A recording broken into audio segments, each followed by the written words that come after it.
దుఃఖితులైపోయారట. ఈ దుఃఖాన్ని తగ్గించుకోవడం కోసం వారు 5వ పాసంలోకి వచ్చేసరికి ఆకాశం వంక చూశారట. ఆకాశంలో వారికి ఒక మేఘశకలం, పెద్ద మేఘశకలం కనిపించింట. ఆ మేఘశకలం అప్పటి వరకు మేఘశకలంగా ఉన్నది కాస్త ద్రవించి వర్షాభావం కురిపించింట. అయ్యో, నా మనసు కూడా ఇంత ద్రవించి పెరుమాళ్ళు ఎక్కడా ఎక్కడా అని ఎతుకుతూ నేను కూడా ద్రవించి కన్నీరు కాచినట్టుగానే ఈ మేఘశకలం కూడా ద్రవించిపోతుంది అని చెప్పి వారు ఎంతో బాధపడుతూ 6వ పాసంలోకి వచ్చేసరికి అక్కడ చంద్రుడు క్షీణించిపోయి ఉన్నట్ట. అమావాస్య రోజులు కావడం వల్ల చంద్రుడు క్షీణతో ఉంది. అంతా ఎక్కడా చంద్రుడు కనపడకుండా పోయేసరికి అయ్యో, ఈ చంద్రుడు కూడా నాలాగే బాధపడుతూ ఉన్నాడని చెప్పేసి వారు భావిస్తూ కొంచెం ముందుకు వచ్చేసరికి వారికి 7వ పాసంలో చీకటి కనపడింట. మొత్తం ఆకాశం అంతా అజ్ఞానం అనుకుని మొత్తం చీకటి అంధకారంలో ఉండిపోయేసరికి ఈ చీకటి కూడా భగవద్విరహం చేత బాధపడుతోందని భావిస్తూ వారు ఇంకా దుఃఖంతో మునిగిపోయారట. 8వ పాసంలో వచ్చేసరికి వారికి ఉప్పు కాలువ ఒకటి కనపడింట. ఉప్పు కాలువ పైనుంచి పరవళ్ళు తొక్కుతూ అటు ఇటు వయ్యారంగా ఊగుతుందట. అయ్యో, ఈ ఎక్కడ ఎనకడ లేకుండా ఇది అటు ఇటు పరిగెడుతోంది అని చెప్పేసి వారు దుఃఖభావంతో, మరింత దుఃఖంతో వారు ఆ నాయకి అలా ఆలోచిస్తూ తన శయన మందిరంకి వచ్చి శయన మందిరంలో పౌడిద్దామని పడుకున్నప్పుడు అక్కడ ఒక దీపము గాలికి రెపరెపలాడుతోందట. అయ్యో, దీపం గాలికి కొట్టుమిట్లాడుతున్నదే అని చెప్పి భావంతో తన 2 చేతులను అడ్డు పెట్టేసరికి ఆ వేడికి ఆ చేతులు వెచ్చగా అయ్యి అయ్యో, ఈ దీపం కూడా విరహవేదంతో బాధపడుతోంది, స్వామిని తలచి స్వామి ఎక్కడా ఎక్కడా అని వెతుకుతూ అంతా వెతుకుతోంది అని చెప్పేసి ఎంతో బాధపడిపోయి ఆ దుఃఖిస్తున్నారట. ఇలాగా తనకున్న దుఃఖాన్నంతా కూడా ఆ వస్తువులకు ఆపాదించి ఆ స్వామి విరహవేదంతో ఆ నాయకి బాధపడుతుండట. ఇలాంటి విరహవేదన్నే మా ఋషులు కూడా కొన్ని కావ్యాలుగా రాశారట. ఆ కావ్యాల్లో రామచంద్ర స్వామి వనవాసానికి వెళ్తున్నప్పుడు లక్ష్మణ స్వామి, అన్నా నిన్ను విడిచి నేను ఉండలేను, మీరు కూడా నాకు అనుజ్ఞివ్వండి, మీతో పాటు వస్తానని చెప్పేసి ఆపాదిస్తూ జలాన్మధ్య విభోదృతో అన్నారట. అంటే చేపని సముద్రం నుంచి తీసి బయటకు వేస్తే ఒడ్డున పడేస్తే ఎట్లా ఉంటుంది, కొట్టుమిట్లాడుతున్నట్టుగానే నా మనసు కూడా ఇలాగే ఉంది, నిన్ను వదిలి నేను ఉండలేను అని చెప్పేసి వారు అన్నారట. అలా అన్నప్పుడు సుమిత్ర, దీనికి కొంచెం పరోక్ష కారణం కూడా సుమిత్ర అయిందిట. ఎలా అయిందిట? స్పష్టస్థం వనవాసాయ స్వనురక సృహజ్జనే అన్నట. అంటే నీవు అడవిలో వెళ్ళడానికే సృష్టించబడ్డావు, అన్నగారి సేవకే నువ్వు వినియోగించబడ్డావు అని చెప్పేసి ఆవిడ చెప్పింట. అని చెప్తూ నువ్వు దశరథుడిని తండ్రిలాగా, అంటే రాముల వారిని దశరథుడిలాగా భావించు, సీతమ్మని తల్లిలాగా అంటే నన్నులాగా భావించు అని చెప్పేసి ఆ అరణ్యానంతాన్ని కూడా అయోధ్యలా భావించు అని వేడుకోమని చెప్పిందట. అని చెప్తూ కూడా ఆ కాలంలో రామలక్ష్మణ అంటే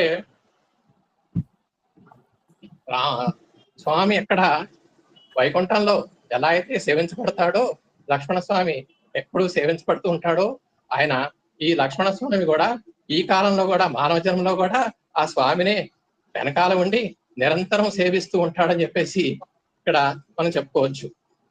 అలాగా ఇంకా 10వ పాసంలోకి వచ్చేసరికి నమ్మాళ్ళ వారికి పెరుమాళ దర్శనం ఇచ్చారట. పెరుమాళ దర్శనం ఇచ్చినప్పుడు ఎంతో ఆనందంగా ఓ చిన్నపిల్లవాడు తన తండ్రి ఇంటికి వచ్చినప్పుడు కాళ్ళకు అడ్డం పడి తండ్రి బయటకు వెళ్ళిపోతాడేమో భయంతో గట్టిగా కాళ్ళను పట్టుకున్నట్టుగా ఈ స్వామి కూడా నాయకి కూడా స్వామిని గట్టిగా పట్టుకుని కౌగిలించుకొని, తండ్రి నువ్వు నన్ను విడిచి వెళ్ళొద్దు, నేను నిన్ను విడిచి వెళ్ళను అని చెప్పేసి ఎంతో వేడుకుందిట. ఇలా వేడుకున్నప్పుడు ఎంతో వేడుకుని ఉన్నప్పుడు మనకేంటంటే మన ఆచారాలను కూడా మనం ఇలాగే ఆశ్రయించి వారి పాదపద్మాన్ని మనం పట్టుకున్నట్లయితే మనకు అన్ని రకాల మోక్షాలు, మనకు విజ్ఞానం కలుగుతుంది అని చెప్తూ మన పెద్దవాళ్ళు చెప్తారు.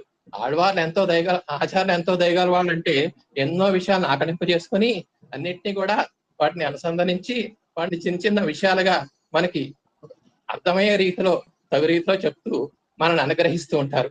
అలాంటి ఆచారాలని మనం ఎప్పుడు విడవకుండా వారి పాదపద్మాన్ని మనం గ్రహించినట్లయితే మనకు కూడా కొంత కలుగుతుందని చెప్పేసి వారు చెప్తున్నారు. అంటే దీని ఉదాహరణగా విష్ణు సహస్రనామం చెప్పుకోవచ్చు. విష్ణు సహస్రం 108 పాత్రల్లో మనకు 108లో 27x4 అంటే ఆ నక్షత్రాల ప్రకారం విభజించి ఒక్కొక్క నక్షత్రానికి, అశ్విని నక్షత్రానికి 4 పాదాలు చెప్పినట్టుగా చదువుకోండి అని చెప్తారు కదా. అలాగే ఇంకా మీరు చదవలేనట్లయితే శ్రీరామ రామ రమేతి రమే రామ మనోరమే సహస్రనామ రామనామరాన్ని అనే 3 సార్లు చదవండి సరిపోతుందని చెప్తారు కదా. అలాగా ఇలా ఆచార్యులు కూడా మనకు తెలియని విషయాలు చిన్న చిన్నగా ఆకలింపు చేసుకుని మన అందరికి కూడా అర్థమయ్యే రీతిలో బోధిస్తూ ఉంటారని చెప్పేసి చెప్తుంటారు.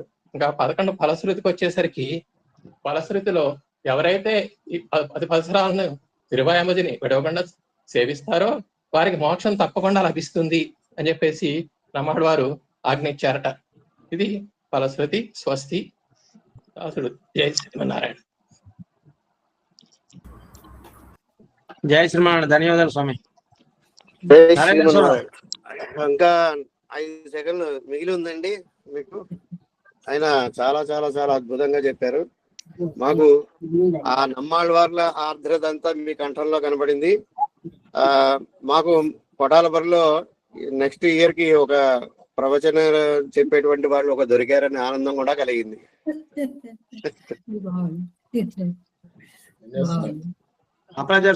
కృష్ణాచార్య స్వామి చాలా అద్భుతంగా ఉంది. మీరు మామూలు రోజు కనపడిపోయినా ఈ రోజు వినపడినారు తగ్గి అద్భుతంగాను చాలా బాగుంది. ఈ మిగతా వాళ్ళు కూడా చెప్తున్నా, కృష్ణాచార్య స్వామి వీరు జియాగూడలో ఉండేటువంటి అక్కడ ఆలయం పద్మనాభ స్వామి యొక్క ఆలయం ఉంది. స్వామి పద్మనాభ స్వామి అడ్డగుట్ట స్వామి, అడ్డగుట్టలు పద్మనాభ స్వామి వారి ఆలయం ఉంది అక్కడ. అక్కడ దగ్గర ఒక గోష్ఠిని ఏర్పాటు చేసుకుని రోజు అక్కడ సేవాకాలం తిన్నక్షత్రాలన్నీ చేస్తూ సంప్రదాయానికి మంచి విశేష కృషి చేస్తున్నారు వీరు. చాలా బాగుంది కృష్ణాచార్య స్వామి. బాగుందమ్మా. చాలా ఏం ప్రవాహంలాగా ఎక్కడా చూడకుండా ఏం చేయకుండా ఉపన్యాస జరి చాలా చక్కగా చెప్పారు. ప్రజెంటేషన్ ఆ పదాలు కూడా చక్కటి పదాలు, ఎంత చక్కటి పదాలు పడ్డాయో. చాలా బాగుంది ఉపన్యాసం. ఇంకా మనకి ఒక ధైర్యం అన్నమాట. మన సంప్రదాయాన్ని తరతరాలకి అందించేటువంటి ఒక తరం మనకి ఇక్కడ స్పష్టంగా కనపడుతోంది అని ఒక ధైర్యాన్ని అందరికీ కూడా పెద్దలందరికీ ఇచ్చేటువంటి ఉపన్యాసం చాలా బాగుందండి. చాలా బాగుంది.